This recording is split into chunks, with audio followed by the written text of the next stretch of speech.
So this is my Unit 12 assignment on diet plan. So I'm making a diet plan on a female boxer who is at their top level. She's 170 centimeters tall and weighs 70 kg. I'm going to make a 2-week diet plan and hope to help improve her performance ready for day 14, where she'll be competing in the 70 kg category for boxing at the Olympics.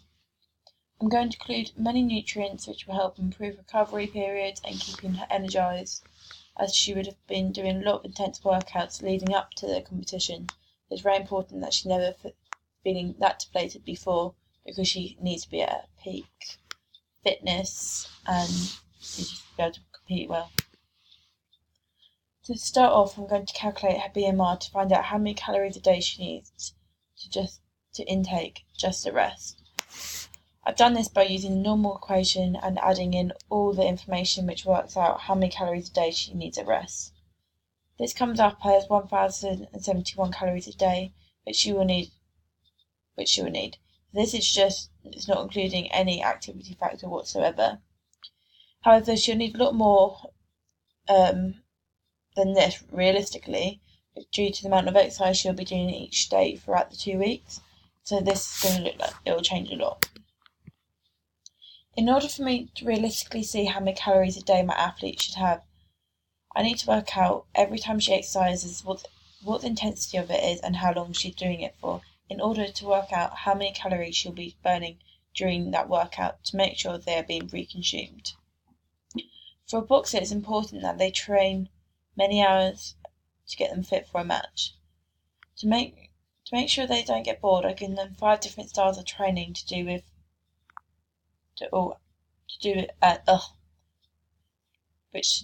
and they'll all have a positive effect on their performance. Each training session has a different intensity, therefore all burn different amount of calories. On this slide, it shows the maths behind how each exercise is burning a different amount of calories. I will work this out by using the general equation of working out what the MET value is, where I look at a table which tells me different sports and intensities, and it will give you a value, times it by 3.5, times it by the weight of the athlete, then divide that whole sum by 200, which gives me the amount of calories she burns per minute. Then I times this by length.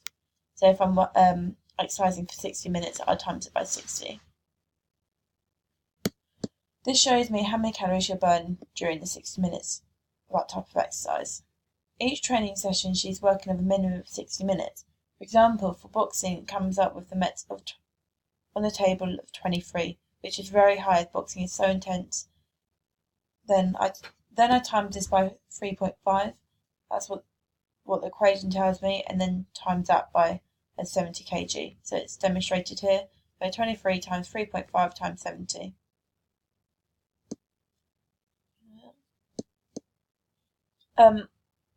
This is then divided by 200, which gives me the value of how many calories she's burning every minute of boxing, which gives me the result of 28.2.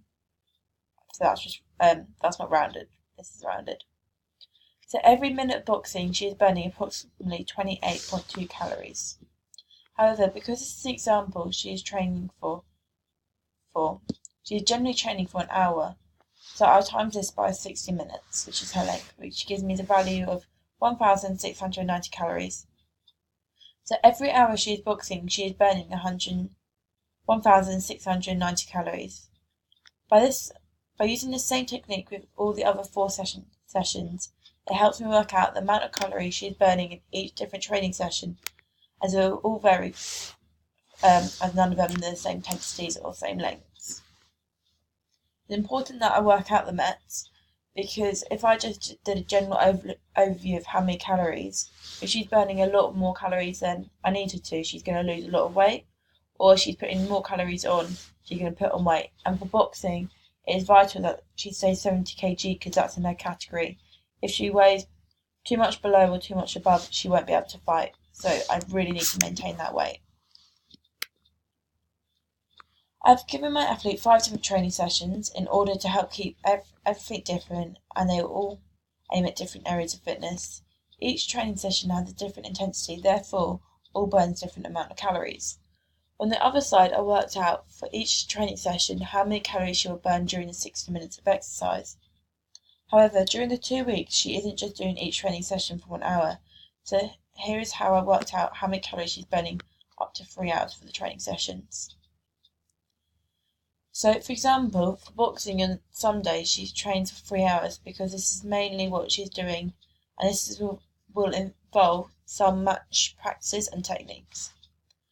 I've used the same equation as I did in the previous slide, but the difference here is instead of timesing it by 60 minutes, I've timed it either by 120 minutes or 180 minutes, depending if I'm doing a 2-hour training session or a 3-hour training session, though some days she'll need more calories than others. The same technique is used for all the other training sessions, but I only did up to 2 hours with all the other training sessions, so I don't need to work out any more than 2 hours. There's no need to work out the calories for that length. So as it's shown on this table, so this is how many calories she burns each training session for 60 minutes, how many calories she burns for 120 minutes, and then on her boxing for 180 minutes, so 3 hours. And that's how the equation, and the bit in red is the bit I've changed because that's the length. So this is my 2-week activity plan for my athlete. As I said before, I put 5 different types of exercise: power training, cardio, boxing, and power, weight, and SAQ. As this is leading up to a major competition, in this case the Olympics, I've made sure that her exercise level starts to decrease when leading up to the 14th day, which is her competition. For example, on day 1, they're doing over 5 hours of exercise, which seems a lot, but for a boxer at the top level, it is crucial that they stay fit and are able to perform at their top performance. By the time it gets to the end of the 2 weeks, on the day 6, just before the competition, also 2 weeks on day 6, before the competition, some people might suggest having a day of rest is beneficial to make sure they have a full recovery ready for the competition. But I've still made them work out because I think it's good to keep the body moving, and they've been doing a lot of high intensity workouts leading up to competition. There would be a risk of it becoming stiff as the muscles tense up. Therefore, the day before the competition, I've made my athlete do 60 minutes of cardio training at lowest intensity to stretch all the muscles out and just maintain general fitness levels. As my athlete would have been doing a lot of high intensity work than this, it won't be too demanding on them, so it shouldn't affect their performance on competition day. During the first week, she had to do a lot more training, doing around 4 to 5 hours of training a day. This is because it was important that she was at her peak fitness by the time it got to the week before her competition. During the second week, I started to reduce the amount of training she was doing, as it was much more important for her to have a longer to recover so she doesn't risk the chance of becoming injured or not feeling very energized, ready for the day.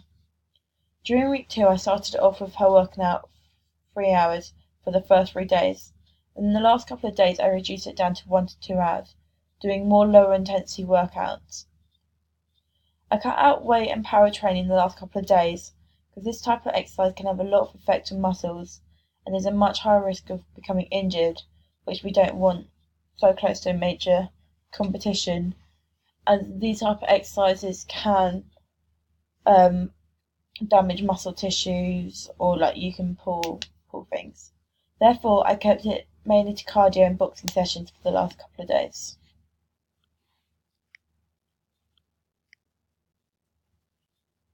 This is how I worked out how many calories a day I did. So on each day of the diet plan, my athlete needs to consume different amount of calories as she is doing different amount of exercises each day. Although some days I was calculating that my athlete needs to eat around 6,000 calories a day, and some days she was only needing 3,000 depending on the amount she was burning that day. I didn't want it to work out like this, and the day she would have to eat 6,000, or actually on day 2 she had to eat over 8,000 calories. This is very unrealistic, definitely for a female athlete, as these days she'd just feel so bloated, making her feel not as quick as she normally is in life. And this could could affect her performance on these days. Therefore, I worked out how many calories each day she'd be normally consuming, then adding it up for the 7 days and finding the average for the week. So I worked out the amount of calories she was consuming by doing what I did in the previous slides. So working out the METs of that day. So using how many times she's exercising and intensity to work out how many calories she's burning off. And then adding it to her BMR, what I also calculated in previous slides. So then I found the average amount of calories that she burned throughout the week, then divided it by the number of days of that week, what was 7, and got the average of 5,049. Therefore, throughout the week, some days she will be consuming less than she really needs, but this will make up by other days when she'll be consuming more than she normally needs. I prefer this way as it means she's consistently eating the same amount of food a day, rather than some days where she has to eat nearly double of what she would normally eat. I then use the same amount of calories on week 2, and she's generally staying to the same fitness routine, but the last couple of days it's reduced. I don't reduce the amount of calories because if I was to reduce the amount of calories only a few days before a major competition, the body wouldn't be used to it as she won't be consuming in as much energy. I've also based this diet on consistency, therefore I want to make sure that everything stays the same, especially the amount of calories she is consuming. But during the 2 weeks, the amount of protein, carbohydrates, and fats vary. This is an example of one of the days. This is what I've generally aimed for throughout the diet plan to have around 40% of the diet being carbohydrates to give them a good supply of a slow release energy. Then have around 34% protein and then 23% fats. So I generally, it doesn't really stick to those values, but I want the main source of energy is through carbohydrates. Then the next largest one I want protein, and then I want just so protein and fats are around the same, but I just generally want a bit more protein than fats. However, this varies throughout the week, with some days having more protein than fat than others, but this is generally the structure of the 2 weeks. And this is shown on my Excel spreadsheet of what's going on in those days. So hydration is also really important in the diet plan because hydration can have a lot of negative effects, or if you're dehydrated. So I chose isotonic drinks because it contains a substantial amount of carbohydrates, which is the best source of slow release of energy, which a boxer also needs. I didn't want to choose a hypertonic drink because it contains a lot more salt and sugar than I want my athlete to have. That's why I kept it to isotonic drinks, because if she had hypertonic drink, she's likely to peak right at the start, maybe in like the first round, and then she'll start to lose a lot of energy going through the other rounds. I also chose coconut water as it's a super hydrating drink, which is super important as hydration has many effects if you're underhydrated, like cramping. Another drink I chose was coconut milk, as this is a great drink for my athlete to have, as it's so nutritious.